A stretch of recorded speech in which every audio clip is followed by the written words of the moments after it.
नमस्कार दोस्तों, ये है ज्ञानधारा चैनल। आज के इस वीडियो में हम लोग बात करेंगे यूपी पीजीटी 2004 के अंतर्गत भूगोल से पूछे गए कुल 125 प्रश्नों के बारे में। इन प्रश्नों को हम लोग सॉल्व करेंगे, उनसे और भी किस प्रकार के प्रश्न बन सकते हैं उन पे डिस्कस करेंगे। उसके अलावा प्रश्नों की क्या व्याख्या हो सकती है उसके बारे में बात करेंगे। तो 125 प्रश्नों को एक वीडियो में कवर कर पाना उतना सही नहीं है, इसलिए हम वीडियोस को 3 भागों में डिवाइड करेंगे। पहले वीडियो में हम लोग शुरुआत के 50 प्रश्नों को सॉल्व करेंगे, उसके बाद के अगले वीडियो में हम लोग 51 से लेकर 100 प्रश्न तक, और जो लास्ट वीडियो है उसमें 25 प्रश्नों की बात करेंगे।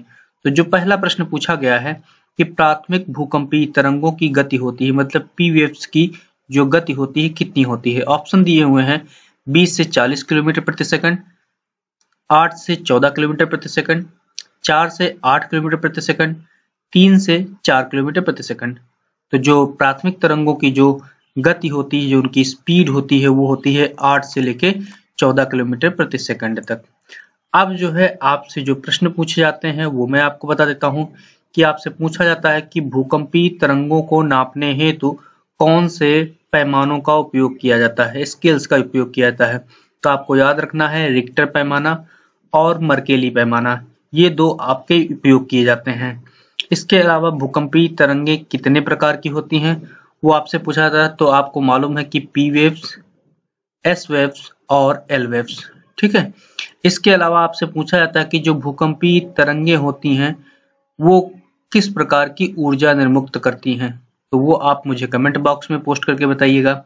इसके अलावा आपसे ये भी पूछा जाता है कि भूकंपीय तरंगों के अंतर्गत जो प्राथमिक तरंगे हैं उनकी गति द्वितीयक तरंगों से कितने प्रतिशत ज्यादा है, वो आपसे पूछा जाता है।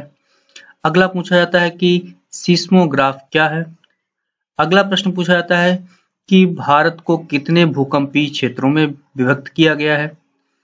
अगला प्रश्न पूछा जाता है कि आप बताइए कि जो भूकंपीय विभागों का जो विभाजन किया गया है वो किस संस्था के द्वारा किया जाता है। तो इस तरह से कई प्रश्न आपके पूछे जाते हैं। अगला प्रश्न हम लोग देख लेते हैं। अगला प्रश्न पूछा गया कि रिंग ऑफ फायर किस महासागरीय पेटी से संबंधित है। ऑप्शन दिए हुए अटलांटिक महासागर, प्रशांत महासागर, हिंद महासागर और उपरोक्त में से कोई नहीं। तो प्रशांत महासागरीय जो पेटी है वो जो है रिंग ऑफ फायर से संबंधित है, ठीक है। क्यों?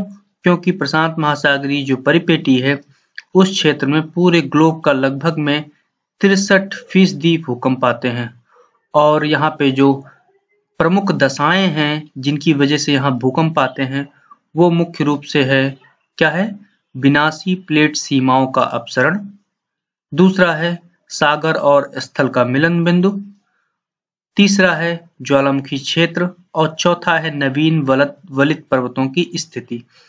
अगला प्रश्न पूछा गया है निम्नलिखित में से कौन सी भूकंपीय तरंग पृथ्वी के क्रोड़ या कोर से गुजर सकती है।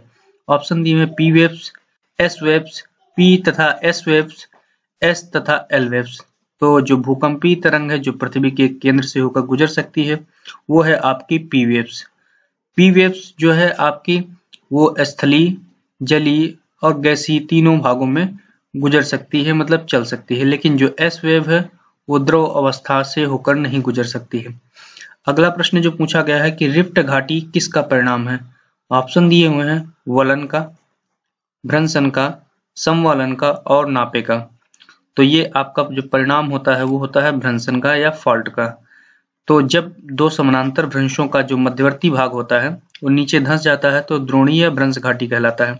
जर्मनी में इस प्रकार का जो स्थलाकृति बनती है उसे ग्रेबेन कहते हैं, और ग्रेगरी जो एक प्रसिद्ध भूगर्भ शास्त्री थे उन्होंने पूर्वी अफ्रीका की महान भ्रंश घाटी को देखकर इसे भ्रंश घाटी शब्द बताया, मतलब भ्रंश शब्द दिया। इस भ्रंश घाटी में अफ्रीका की जो महान झीलें हैं न्यासा, विक्टोरिया, रुडोल्फ और टैगानिका स्थित हैं। अगला प्रश्न पूछा गया है कि जुते हुए खेतों में मूसलाधार वर्षा द्वारा किए गए अपर्दन की क्रिया को कहते हैं। ऑप्शन दिए हुए हैं जलीय क्रिया, हाइड्रोलिक एक्शन, अपघर्षण, कोरिजन, सन्निघर्षण, एट्रिशन और संक्षारण, कोरोजन। तो आपका जो है जो ऑप्शन सही है वो है आपका जलीय क्रिया। ठीक है, अब इसके बाद जो अगला प्रश्न पूछा गया है 6 नंबर प्रश्न, उसको हम लोग देख लेते हैं कि किस प्रकार का प्रश्न पूछा गया है। तो 6 नंबर प्रश्न पूछा गया है कि एक ऐसी जल प्रवाह प्रणाली जिसका निर्माण ऐसे क्षेत्र में हुआ हो जहां पर क्रमानुसार मुलायम तथा कठोर चट्टानें व्यवस्थित हों तथा सरिताओं का प्रवाह मुलायम चट्टानों के साथ साथ पाया जाता है, तो इस प्रकार की प्रवाह प्रणाली को कहा जाता है। आपके ऑप्शन दिए हुए हैं अरीय जल प्रवाह प्रणाली, द्रुमाकृतिक जल प्रवाह प्रणाली, जालीनुमा प्रवाह प्रणाली और वलयाकार जल प्रवाह प्रणाली। तो जो आपका ऑप्शन है वो है आपका जलीय या जालीनुमा प्रवाह प्रणाली। अगला जो प्रश्न पूछा गया है कि निम्नांकित स्थल रूपों में से कौन उत्पत्ति में बहुचक्रीय है, मतलब मल्टी साइक्लिक है।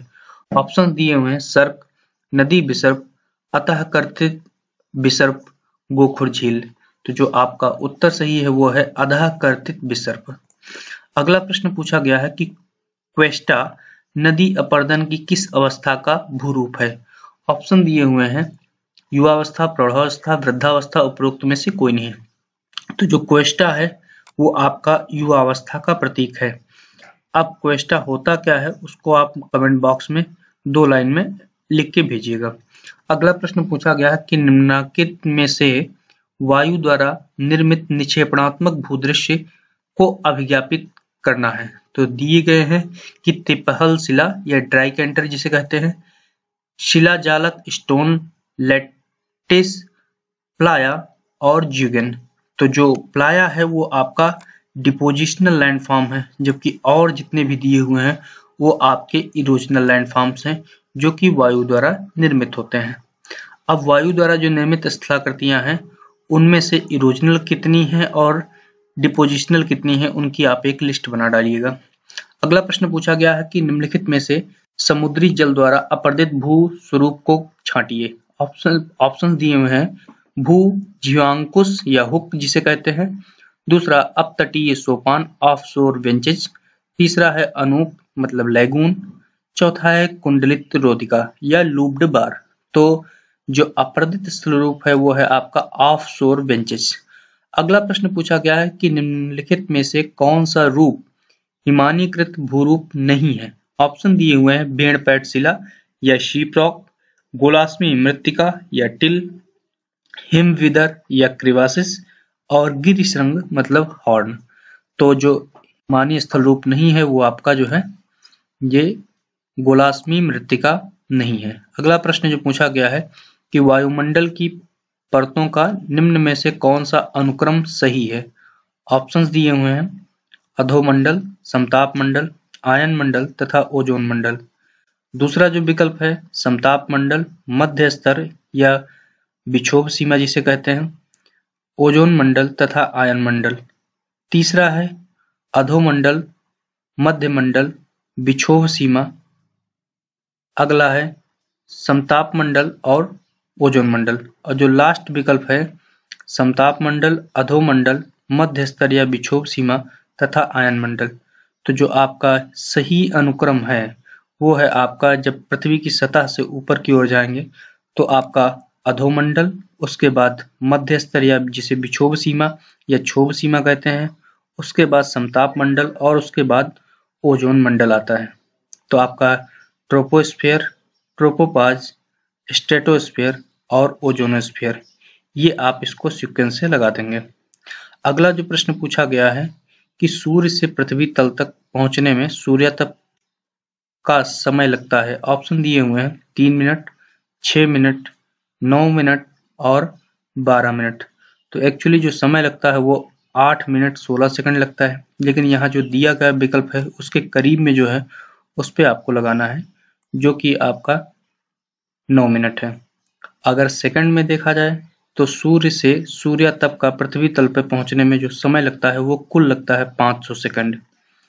अब आपको कमेंट बॉक्स में पोस्ट करके बताना है कि चंद्रमा से पृथ्वी की सतह पर प्रकाश आने में कितना समय लगता है। अगला प्रश्न जो पूछा गया है कि निम्नलिखित में से कौन सा कटिबंध सर्वाधिक मात्रा में सूर्यातप प्राप्त करता है। ऑप्शन दिए हुए हैं उष्ण कटिबंध, शीतोष्ण कटिबंध, शीत कटिबंध या उपरोक्त में से कोई नहीं। ट्रॉपिकल जोन्स, टेम्परेट जोन्स या कोल्ड जोन। तो जो उष्ण कटिबंध है 23.5 डिग्री उत्तरी अक्षांश से 23.5 डिग्री दक्षिणी अक्षांश के बीच में, वो पूरे ग्लोब में सर्वाधिक सूर्यता प्राप्त करता है। अगला जो प्रश्न पूछा गया उसको हम लोग देख लेते हैं। अगला प्रश्न पूछा गया कि भूगोल में संभववाद की विचारधारा का जन्म एवं विकास किस देश में हुआ। ऑप्शन दिए हुए जर्मनी में, फ्रांस में, अमेरिका में, ब्रिटेन में। तो इसका जो विकास हुआ था वो वाइडर डी लाप्लास महोदय के द्वारा किया गया था, जो कि फ्रांस से संबंधित थे। और जो इनके समर्थक थे वो थे फेब्रे, ब्रूंज, बोमैन, कार्ल सावर इत्यादि, जिनमें से ईसा बोमैन और कार्ल सावर अमेरिकन भूगोलवेत्ता थे। अगला जो प्रश्न पूछा गया है कि भूगोल पृथ्वी तल के विभिन्नतापूर्ण स्वरूप का यथार्थ, क्रमबद्ध एवं तर्कसंगत विवरण एवं विवेचन है। भूगोल की उक्त परिभाषा किसने दी थी। ऑप्शन दिए हुए कार्ल रिटर, अल्फ्रेड हेटनर, रिचर्ड हार्टसोन और पीटर हेगेट। तो ये परिभाषा दी थी रिचर्ड हार्टसोन ने। अब आपको बताना है कि रिचर्ड हार्टसोन की दो प्रमुख पुस्तकें हैं। एक पुस्तक का प्रकाशन 1939 में और दूसरी पुस्तक का प्रकाशन 1959 में किया गया था। पहली पुस्तक का नाम था नेचर ऑफ ज्योग्राफी और जो 1959 में प्रकाशित हुई उसका नाम क्या था, आप मुझे कमेंट बॉक्स में पोस्ट करिएगा। इसी तरह से रिटजल, हेटनर और पीटर हेगेट, इन सभी के द्वारा जो लिखी गई प्रसिद्ध पुस्तकें हैं, दो पुस्तकें, उनके आपको कमेंट बॉक्स में पोस्ट करने हैं नाम। अगला प्रश्न पूछा गया कि निम्नलिखित को सुमेलित कीजिए तथा प्रदत्त कूट से सही उत्तर का चयन कीजिए। एक तरफ विद्वान दिए हुए हैं, दूसरी तरफ उनके द्वारा जो प्रतिपादित संकल्पना है या विचार है उसको दिया हुआ है। तो आपका पहला दिया हुआ है कार्ल सावर। तो कार्ल सावर को अगर आप इस तरफ दूसरी साइड में देखेंगे तो भूदृश्यावली या लैंडस्केप के बारे में इन्होंने किया था, तो आप इसको लगा दिए। ठीक है। अगला है अल्फ्रेड हेटनर, तो आप क्षेत्रीय विज्ञान या कोरोलॉजिकल साइंस पे आप लगा देंगे। ठीक है। अगला जो है पीटर हेगेट, वो आपको मालूम है कि लोकेशनल एनालिसिस या अस्थैतिक विश्लेषण से संबंधित थे। और लास्ट है आपका विलियम मॉरिस डेविस या WM डेविस, वो है अपर्दन चक्र या साइक्लिक इरोजन से। तो आप इसको आसानी से लगा सकते हैं और इनको आप कूट से मिला सकते हैं। ठीक है, आप उसको मिला लीजिएगा। अगला प्रश्न है कि वाइडर डी लाप्लास को किस नाम से जाना जाता है। राजनीतिक भूगोल के संस्थापक के रूप में, भौतिक भूगोल के संस्थापक के रूप में, मानव भूगोल के संस्थापक के रूप में या गणितीय भूगोल के संस्थापक के रूप में। तो ये जाने जाते हैं मानव भूगोल के संस्थापक के रूप में। अब यहाँ पे जो 3 बचे हुए विकल्प हैं उनको आपको याद करना है कि राजनीतिक भूगोल का संस्थापक कौन था। तो आप मुझे कमेंट बॉक्स में पोस्ट करके बताइएगा। तो राजनीतिक भूगोल का संस्थापक कौन था आप मुझे बताइए। तो वो थे आपके रेडजल महोदय। इसी तरह से भौतिक भूगोल के संस्थापक आप बताइए कौन थे। गणितीय भूगोल के संस्थापक, तो गणितीय भूगोल के जो संस्थापक थे वो थेल्स और अनेक्जिमेंडर थे। और भूगणित के जो संस्थापक थे वो थे आपके इरेटास्थनीज महोदय। इसी तरह से जो भौतिक भूगोल है उसे पॉसिडोनियस महोदय थे। अगर कोई और भी ऑप्शन आपको मिलता है तो आप मुझे कमेंट बॉक्स में पोस्ट करिएगा। अब जो है अगला जो प्रश्न पूछा गया उसको हम लोग देख लेते हैं। अगला प्रश्न पूछा गया है कि भूगोल का उद्देश्य पृथ्वी तल पर भौतिक और मानवीय संबंधों का अध्ययन करना है। Geography aims to study the physical and human relationships on the earth। ठीक है। यह कथन मूलतः किस विद्वान का है। ऑप्शन दिए हुए हम्बोल्ट का, डेविस का, स्मिथ का या ब्लास का। तो ये आपका जो है हम्बोल्ट महोदय का कथन है। अगला प्रश्न पूछा गया कि मंगल तथा बृहस्पति के मध्य छोटे पिंडों को कहते हैं अवांतर ग्रह या एस्ट्रॉइड्स, निम्न ग्रह इंफीरियर प्लैनेट्स, उच्च ग्रह सुपीरियर प्लैनेट्स या पुच्छल तारे कॉमेट्स। तो ये कहा जाता है आपका अवांतर ग्रह या एस्ट्रॉइड्स। ठीक है। अगला जो प्रश्न पूछा गया कि पृथ्वी का औसत घनत्व क्या है। तो पीजीटी में कई बार ये पूछा जा चुका है, इसको तो आप रट ही डालिए। 2.5, 5.5, 6.0 या 6.5। अब ये 0.5 है क्या, ग्राम प्रति सेंटीमीटर क्यूब है, तो आपका 5.52 होता है। आप इसको रट डालिएगा। अगला प्रश्न है मोहरोविसिक असंतत्य, मोहरोविसिक डिस्कंटिन्यूटी स्थित है। ऑप्शन दिए हुए हैं परपटी और मेंटल के मध्य में। ठीक है, परपटी और मेंटल के मध्य में, ऊपरी मेंटल और निचली मेंटल के मध्य में, ऊपरी और निचली परपटी के बीच में, मेंटल और बाह्य क्रोड के बीच में। तो जो परपटी है, क्रस्ट है और मेंटल के मध्य जो है मोहरोविसिक या मोहो डिस्कंटिन्यूटी पाई जाती है। अब आप बताइए कि ऊपरी मेंटल और निचली मेंटल के बीच कौन सी पाई जाती है, जो कि पृथ्वी की सतह से लगभग में 700 किलोमीटर की गहराई पे मिलती है, जिसे कहते हैं रेपेटी। ठीक है। और इसी तरह से ऊपरी और निचली जो परपटी है उसके मध्य जो परतें होती हैं उसे कॉनरेड डिस्कंटिन्यूटी कहते हैं। ठीक है। इसी तरह से मेंटल और बाह्य कोर के बीच में कौन सी होती है, ये आप मुझे कमेंट बॉक्स में पोस्ट करके बताइएगा। अगला प्रश्न पूछा गया कि पृथ्वी की उत्पत्ति संबंधी नौ तारा सिद्धांत या नोवा थ्योरी किसने प्रतिपादित किया? चैम्बरलिन मोल्टन ने, हॉयल और लिटिलटन ने, कार्ल वान वी सीकर ने या ऑटो स्मिड ने? तो ये दिया था हॉयल और लिटिलटन ने। ठीक है। अब ऑटो स्मिड ने कौन सी थ्योरी दी थी? धूल तारक परिकल्पना। चैम्बरलिन और मोल्टन ने कौन सी दी थी? ग्रहण परिकल्पना। कार्ल वान सीवीकर ने कौन सी परिकल्पना दी थी? ये आप मुझे कमेंट बॉक्स में पोस्ट करके बताइएगा। तो थोड़ा काम आप करिए, थोड़ा मैं करता हूँ। ठीक है। इस तरह से आप आसानी से तैयारी कर सकेंगे। अगला प्रश्न है कि उस कल्प का नाम लिखिए जो प्रथम धरातल पिंड के विकास से संबंधित माना जाता है। ऑप्शन दिए हैं प्राचीन कल्प, पुराजीवी कल्प, मध्यजीवी कल्प या तृतीय कल्प। तो प्राचीन कल्प जो है आपका, ये विकल्प आपका सही है। ठीक है। अब जो है अगला प्रश्न है कि निम्नलिखित में से कौन एक सुमेलित नहीं है? एक तरफ जो है शिला का निर्माण दिया है, दूसरी तरफ शिला दी हुई है। तो अंतर्वेदी आग्नेय डायोराइट, तो ये आपका सही है। बहिर्वेदी ग्रेनाइट, तो बहिर्वेदी ना होकर के ये अंतर्वेदी है ग्रेनाइट। ठीक है। ये आपका सही सुमेलित नहीं है। अवसादी पीठ है, सही बात है। कायांतरित जो है क्वार्टजाइट है। अगला प्रश्न है कि किसी एक चट्टान को उसके पर्यावरणीय उत्पादन के रूप में समझना चाहिए। जब पर्यावरण में परिवर्तन होता है तो चट्टान में भी परिवर्तन होता है। यह किसने कहा था? लॉबेक महोदय ने, वार्सेस्टर महोदय ने, बर्चफुल महोदय ने या मिलर महोदय ने? तो ये कहा था आपका के लॉबेक महोदय ने। अगला प्रश्न पूछा गया है कि महाद्वीपीय विस्थापन सिद्धांत का प्रतिपादन किया था। ग्रीन महोदय ने, लुथियन ग्रीन महोदय ने, लेडेली महोदय ने, होम्स महोदय ने या वेगनर महोदय ने? तो वेगनर महोदय ने महाद्वीपीय विस्थापन सिद्धांत का प्रतिपादन किया था। वो किया था सर्वप्रथम 1912 में। अगला जो प्रश्न पूछा गया है कि पृथ्वी के भूपर्पटी तथा ऊपरी मेंटल भाग में प्लेटों का संचरण निम्नांकित में से किस माध्यम से या किस ऊर्जा शक्ति, कहां से ऊर्जा शक्ति प्राप्त करता है? तो जो पृथ्वी की सतह पे जो भूपर्पटी है मेंटल का जो जो बहाव है, खिसकाव है, वो ऑप्शन दिए हैं किसके द्वारा होता है? गुरुत्वाकर्षण से, रेडियो एक्टिव पदार्थों से, चट्टानों के भार से या संवहन से? तो जो कन्वेक्शनल करंट्स होती हैं उनकी वजह से होता है, संवहन ऊर्जा के माध्यम से होता है। अब जो है इसके बाद अगला जो प्रश्न पूछा गया उसको हम लोग देख लेते हैं कि चैलेंजर अभियान के दौरान महासागरों में 50 डिग्री से 60 डिग्री अक्षांशों के मध्य में ऑप्शन दिए हुए हैं जल की सतह का तापमान जो है 12.94 डिग्री सेंटीग्रेड और 1000 मीटर की गहराई पर जल का तापमान 10.81 डिग्री सेंटीग्रेड पाया गया।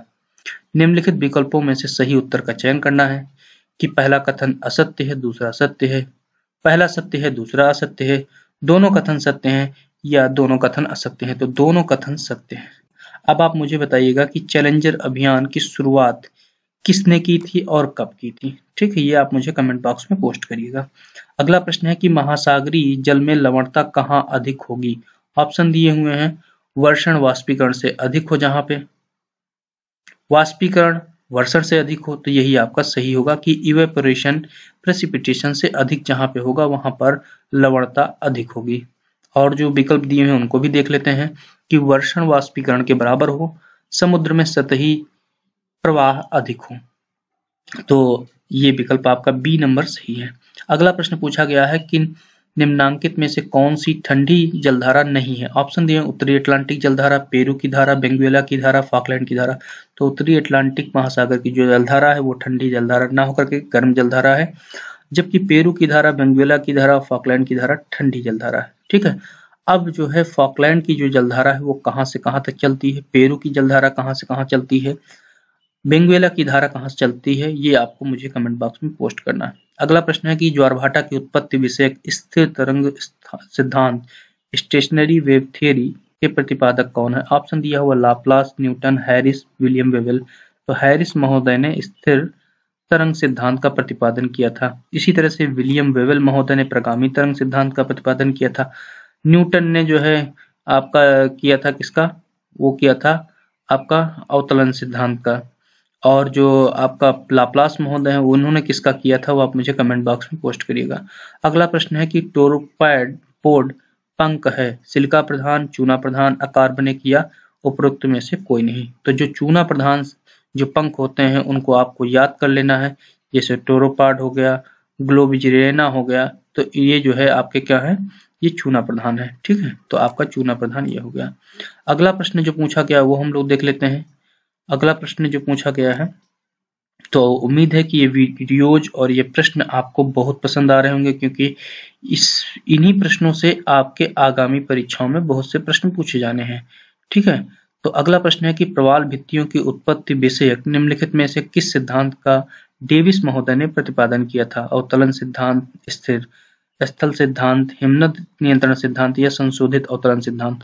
तो डेविस महोदय ने संशोधित अवतलन सिद्धांत का प्रतिपादन किया था। ठीक है, और जो अवतलन सिद्धांत है वो डार्विन महोदय ने किया था, इसको आप याद रखना। ठीक है, डार्विन महोदय ने किया था। और जो स्थिर स्थल सिद्धांत मर्रे महोदय ने, हिमानी नियंत्रण सिद्धांत डेली ने, और संशोधित अवतल सिद्धांत डेविस महोदय ने किया था। अगला जो प्रश्न पूछा गया है कि प्रवाल भित्तियों के निर्माण में सहायक नहीं है। ऑप्शन दिए हैं छिछला समुद्री भाग, ये सहायक है। 68 डिग्री से 70 डिग्री फ़ारेनहाइट टेम्परेचर, ये आपका ये भी सही है। एक कोष की वनस्पति, ये भी सही है। अधिक लवण युक्त जल, तो ये आपके लिए सही नहीं है, जबकि जो लवणता है वो आपकी जो है ज्यादा नहीं होनी चाहिए, 27/1000 से 30/1000 होनी चाहिए। अगला प्रश्न है कि निम्नलिखित में से कौन सा सत्य है? ऑप्शन दिए हुए हैं भूमध्य रेखीय प्रदेशों में घनी वनस्पतियां पाई जाती हैं, तो ये आपका सही है, उसमें कौन सा बड़ी बात है। और भी जो विकल्प दिए उनको भी देख लेते हैं कि मरुस्थलों में पौधों की जातियां अधिक संख्या में पाई जाती हैं, गलत है। स्टेपी प्रदेशों में लंबे तने वाले वृक्ष होना उनकी विशेषता है, ये भी गलत है। स्कैंडिनेविया में जैतून अधिक पैदा होता है, ये भी नहीं सही है। अगला प्रश्न है कि निम्नलिखित को सुमेलित कीजिए तथा सही उत्तर का चयन कीजिए। एक तरफ वन दिए हुए, मतलब कि जीवोम दिए हुए, दूसरी तरफ वनस्पति समूह दिए हुए हैं। तो वन को आपको यहाँ पे देखना किससे मिला सकते हैं, तो वन आपके कोणधारी वन होते हैं, आपको याद है। समाना को आप मिला सकते हैं उष्णकटिबंधीय जंगल से। मरुस्थली को आप मिला सकते हैं झाड़ियों और घासों से। और टुंड्रा को आप मिला सकते हैं अल्पाइन से। तो ये आप आसानी से मिला लीजिएगा, उसमें कोई बड़ी बात नहीं है। ए का 4, बी का जो है 3, सी का जो है आपका 1, तो 4 3 1 2, 4 3 1 2, 4 3 1 2, ये आपका सी नंबर ऑप्शन सही हो जाएगा। अगला प्रश्न पूछा गया उसको हम लोग देख लेते हैं। अगला प्रश्न पूछा गया है कि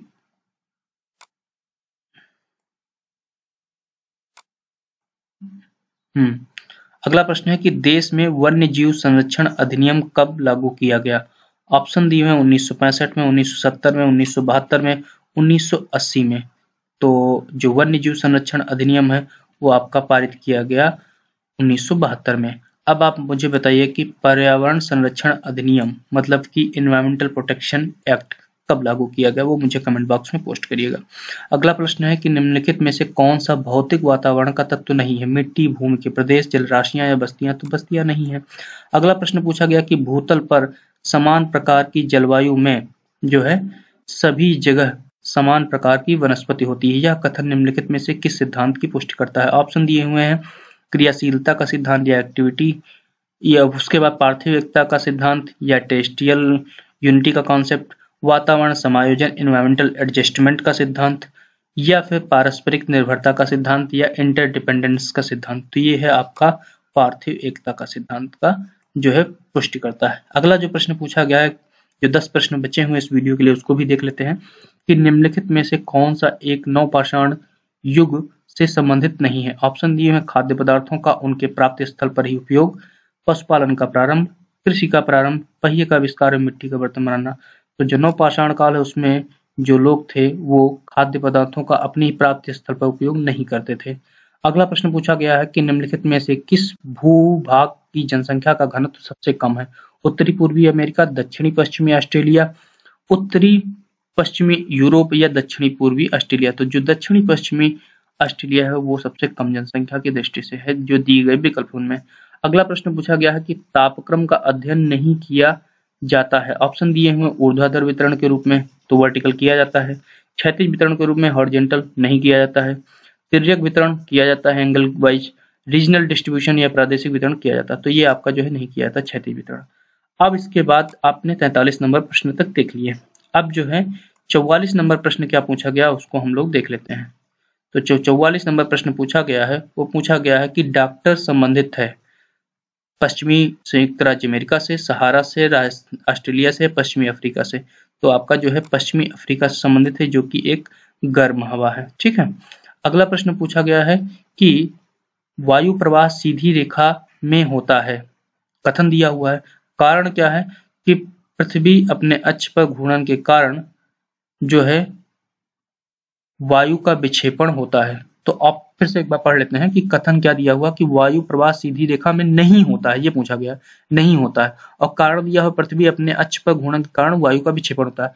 तो सही बात है, दोनों कारण और कथन दोनों सही है, तो आप उसको मिला सकते हैं। ठीक है, आप मिला लीजिएगा। अगला जो प्रश्न पूछा गया है कि ऊंचाई तथा विशेषताओं के आधार पर मेघों को कितने प्रकारों और उपवर्गों में बांटा गया है। 4 मुख्य प्रकार 10 उपवर्ग, 3 मुख्य प्रकार 7 उपवर्ग, 5 मुख्य प्रकार 10 उपवर्ग, 3 मुख्य प्रकार 7 उपवर्ग। तो ये आपका जो है 4 मुख्य प्रकार और 10 उपवर्ग में बांटा गया है जो है मेघों को। और इसका जो विभाजन किया गया था 1932 में किया गया था। अगला जो प्रश्न पूछा गया कि उष्णकटिबंधीय चक्रवात किन कारणों से विषुवत रेखा के समीप नहीं उत्पन्न होते हैं। अत्यधिक गर्मी की वजह से, शांत वायु की वजह से, क्षीण कोरियालिस बल की वजह से, या इनमें से कोई नहीं। तो जो क्षीण कोरियालिस बल है वो इसका प्रमुख कारण है। अब आपको बताते चलें कि जो 0 डिग्री से लेकर 8 डिग्री अक्षांश के मध्य जो है कोई भी उष्णकटिबंधीय चक्रवात उत्पन्न नहीं होता है, जबकि इनके इतर 8 डिग्री से लेकर 24 डिग्री अक्षांशों के मध्य में उष्णकटिबंधीय चक्रवातों की बहुलता मिलती है। अब आप मुझे बताइए कि भारत के अरब सागर में जो है अभी हाल ही में एक तूफान चक्रवात आया और बंगाल की खाड़ी में भी एक चक्रवात आया। तो आप दोनों चक्रवातों के नाम बताइए कि कौन कौन से चक्रवात थे, उनका नाम आप मुझे कमेंट बॉक्स में पोस्ट करके बताइएगा। अगला जो प्रश्न पूछा गया है कि थानवेट द्वारा विश्व जलवायु को विभक्त किया गया है 14 वर्गों में, 23 वर्गों में, 32 वर्गों में, 120 वर्गों में। तो थानवेट महोदय द्वारा जो विभक्त किया गया वो किया गया है 32 वर्गों में। ठीक है। और इन्होंने सैद्धांतिक रूप से वर्षण प्रभाविकता, तापीय दक्षता, वर्षण के मौसमी वितरण के आधार पर जलवायु को 32 मुख्य वर्गों में व 120 उपवर्गों में उन्होंने विभक्त किया था। अगला प्रश्न पूछा गया है जो सेकंड लास्ट प्रश्न है कि एक तरफ कथन दिया हुआ कि उष्ण मरुस्थल महाद्वीपों के पश्चिमी भाग में अवस्थित है। सही बात है, स्थित है। उष्णकटिबंधीय क्षेत्रों में वर्षा पूर्व से पश्चिम की ओर घटती जाती है क्योंकि इन क्षेत्रों में व्यापारिक पवनें चलती हैं। तो मेरे हिसाब से जो है पहला कथन सत्य है लेकिन दूसरा असत्य है, क्योंकि दूसरे का जो सही व्याख्या है वो है कि जो आर्द्रता है वो पूर्वी भाग से पश्चिमी भाग तक नहीं पहुंच पाती है, इस वजह से वहां पे वर्षा नहीं हो पाती। दूसरा होता है कि उपोष्णकटिबंधीय क्षेत्रों में जहां पे ये मरुस्थल है उनमें जो है हवाएं उतरती हैं, जो विषुवतरेखीय क्षेत्र से जो अपवाहित हवाएं हैं वो वहां उतरती हैं, इस वजह से भी वहां पे आर्द्रता की कमी होती है। जो अंतिम प्रश्न है इस वीडियो का वो है कि ज्योग्राफिकल ट्रीटीज की संकल्पना सर्वप्रथम किसने प्रस्तुत की थी। पालिवियस ने, स्ट्रैबो ने, टालमी ने या पोसिडोनियस ने। तो ये की थी आपकी स्ट्रैबो महोदय ने। स्ट्रैबो महोदय ने एक किताब लिखी थी जिसका नाम था ज्योग्राफिया इंसाइक्लोपीडिया, जो कि 17 भागों में विभाजित थी। अब आप मुझे बताइएगा कि टालमी महोदय और की जो प्रसिद्ध किताब थी वो कौन सी थी। अब अगले वीडियो में हम लोग बात करेंगे, और अगले वीडियो के लिए हम पहले से ही आपको एक प्रश्न दे रहे हैं कि ज्योग्राफी ऑफ टाउन्स के लेखक कौन है, वो आप मुझे कमेंट बॉक्स में पोस्ट करिएगा। और अगले वीडियो से हम लोग 51 नंबर प्रश्न से 100 नंबर प्रश्न तक हम लोग सॉल्व करेंगे। तो उम्मीद है ये जानकारी आपको काफी रोचक लगी होगी। अगर रोचक लगी तो भाई साहब कमेंट बॉक्स में पोस्ट करिए जो भी प्रश्न पूछे गए हैं, और अपने दोस्तों में वीडियोज को शेयर करिए जिससे कि इन वीडियोज का लाभ अधिक से अधिक लोगों को मिल सके। और लॉकडाउन के समय में जो है इन वीडियोस को इसलिए बनाया जा रहा है जिससे कि जो ग्रामीण क्षेत्र के लोग हैं, शहरी क्षेत्र के लोग हैं, जिनके पास किताबें इस समय मौजूदा हालात में नहीं हैं, वो भी अपनी पढ़ाई को जारी रखें और उनका नुकसान ना होने पाए। धन्यवाद।